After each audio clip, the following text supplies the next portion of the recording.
നമസ്കാരം, Eclipse billing സോഫ്റ്റ്വെയറിലേക്ക് സ്വാഗതം. കഴിഞ്ഞ വർഷത്തെ അക്കൗണ്ട് വൗച്ചറുകളും മറ്റും ചെയ്തു കഴിഞ്ഞാൽ ആ വർഷത്തെ ലെഡ്ജർ ക്ലോസിംഗ് ബാലൻസ് പുതിയ വർഷത്തെ ഓപ്പണിംഗ് ബാലൻസ് ആയി മാറേണ്ടതാണ്. ആദ്യം നിങ്ങൾ പുതിയ സാമ്പത്തിക വർഷത്തിൽ തന്നെയാണോ ലോഗിൻ ചെയ്തിരിക്കുന്നത് എന്ന് ഉറപ്പുവരുത്തുക. ടൂൾസ് എന്ന മെനുവിൽ ഫിനാൻഷ്യൽ ഇയർ എന്ന ഓപ്ഷൻ എടുത്ത് 2026-2027 എന്നാണോ ഉള്ളതെന്ന് നോക്കുക. ശേഷം ടൂൾസ് എന്ന മെനുവിൽ അഡ്വാൻസ്ഡ് ടൂൾസ് ലെഡ്ജർ ഓപ്പണിംഗ് എടുക്കുക.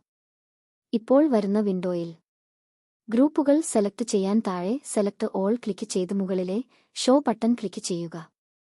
അപ്പോൾ കഴിഞ്ഞ വർഷത്തെ ബാലൻസ് കാണാൻ കഴിയും. ഈ തുകകളാണ് പുതിയ വർഷത്തെ ഓപ്പണിംഗ് ബാലൻസ് ആയി വരിക. ഇത് ശരിയാണെന്ന് ഉറപ്പുവരുത്തി സേവ് ചെയ്യുക. ബിസിനസ് മാനേജ്മെന്റ് ലളിതമാക്കാൻ ഇക്ലിപ്സ് എപ്പോഴും നിങ്ങളോടൊപ്പമുണ്ട്.